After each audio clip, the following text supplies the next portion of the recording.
君の水蔵を食べたい by Sumino Yoru Part 12. While changing our shoes, I was thinking of declining her proposal, but truth to be told, I didn't know how to answer. I couldn't come up with a clear reason to reject her.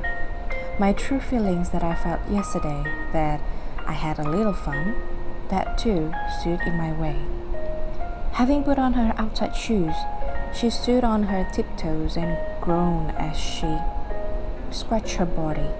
Today was a little cloudy, so the sun was weaker as compared to yesterday.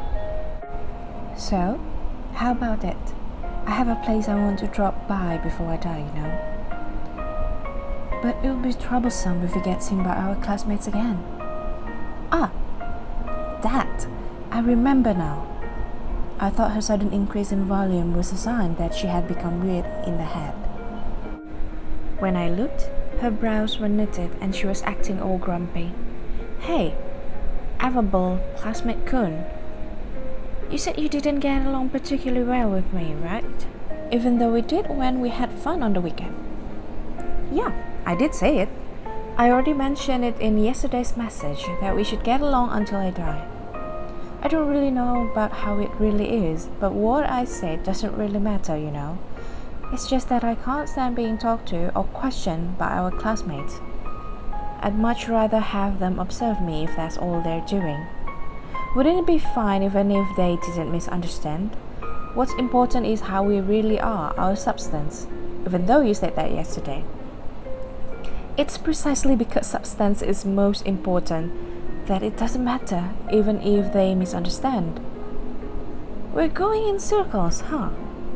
Not to mention, I had to prevent news of your illness from getting out, so I told a meaningless lie, just like you. You should be praising me instead of getting angry. She had the face of a child that was thinking too much about something difficult. We really do go in different directions, huh? Probably.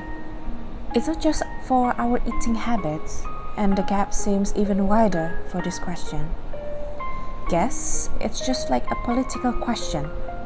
Somehow, before I knew it, her mood had returned to the original state and she was roaring with laughter. Her simplicity and spiritliness must be two of the reasons why she had many friends. So, what about lunch? I didn't mind going, but is it really fine that you aren't having fun with your other friends?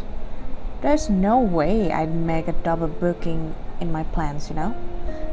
I already have plans with someone tomorrow, but you're the only one that knows about my pancreas, so I feel at ease with you. Am I supposed to be like a breather for you? Yep, a breather. Then, for the sake of helping someone out, I guess having lunch is fine. Really? Yay! If it was for the sake of a breather, it couldn't be helped. Even if we were discovered by our classmates and things become troublesome, for the sake of helping someone out, it really couldn't be helped.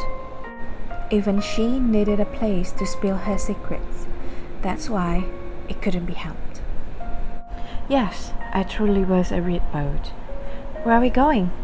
So I asked, and she, looking up at the sky with narrowed eyes, answered in the midst of what appeared to be a dance. Paradise! That a place called paradise could possibly exist in a world that would take away the life of a high school girl. I thought it was strange. I started to regret following her as we entered the store, but even so, I understood how unreasonable it was to blame her. The one at fault was me, because I'd always avoided contact with other people, and because I'd never been invited out. I didn't realize that something was amiss. I didn't know it was possible to find out too late that the other party's plans differed from my own inclinations. It probably meant that my crisis management skills were lacking. What's wrong? You're looking glum. The look on her face told me that not only had she noticed my discomfort, it also amused her greatly. The answer to her question had come together pretty clearly. But since there wasn't a single thing I could somehow use as an answer, I didn't say anything. There was nothing I could do but make a lesson of this failure and capitalize on it the next time. In other words, yes, I wasn't the type of boy that would rejoice over being misplaced in a fancy and mellow space with no one else but a girl. You see, the shortcakes here are really good. Since before we entered, I'd found her choice of location just a little bit odd, but I didn't really give it too much thought, since I never came to this sort of place before. I must have let my guard down, but surely, who would have thought that a restaurant which targeted a specific gender as its customer base to this extent existed? When I saw the sales slip that the server left, I found that the box with mail written beside it had been checked. Whether it was that male patrons were exceptionally rare or that the prices changed based on gender, I didn't know, but I could understand either way. If I were to hazard a guess, the type of restaurant we were in now would be a dessert buffet. Its name was Desert Paradise. Right now, a fast food restaurant looks much closer to paradise than this. Reluctantly, I started talking to the grinning girl. Hey, what's wrong? Stop grinning. Hey, are you trying to get yourself or even me overweight? This is the second day in a row we're going to a buffet. Neither. I'm just eating what I want to eat. I guess that's true. So are you going to eat sweet things until you die today? Exactly. You're okay with dessert, right? I'm not good with fresh cream. Such people really exist? Then just eat some chocolate cake. They're really good. And they don't only sell desserts. They have stuff like pasta and curry, even pizza too. That's really good news. But could you stop pronouncing pizza like that?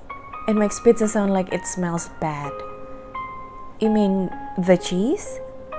I was tempted to flick water or something at the nose of that girl who managed to smile so smugly at her own joke. I didn't, however, want to be a nuisance to others, nor trouble the waiter by making a mess, so I stopped myself. Then again, it wasn't as though I would have done it if we were at the roadside anyway. It would be annoying to get flustered like she expected. So, having reached this point, I put on a front like I had hardened my resolve and went to get food together with her. Though it was a weekday afternoon, the restaurant was filled with girls from other high schools that had entered the examination period like ours. After appropriately getting some carbs, some salad, a hamburger steak, and some fried chicken, I returned to our seats to find her already happily seated down. On top of her plate was a large portion of sweet things. Since I didn't really like the sweetness of Western confectionaries, I started to feel a little sick. Come to think of it, murder cases are scary, huh? Some tens of seconds after we began to eat, she brought up that topic. I was relieved. Thank goodness there wasn't a single person talking about that case today, so I was starting to wonder if it was all just a dream of mine. Isn't that because no one's interested? After all, it did happen in the countryside and not many people live there. That's a pretty heartless way of putting things for someone like you. I thought it was unexpected. It's not like I could say that I knew her, but the girl I imagined would never say something like that. Hey guys, this is Angelica. Thank you for watching this video, or at least listening to it. I hope you guys liked it. If you do like it, don't forget to give me that thumbs up and also ring that bell so you'll be notified whenever I uploaded a new video. That's it for now. See you on the next video. Ta-ta!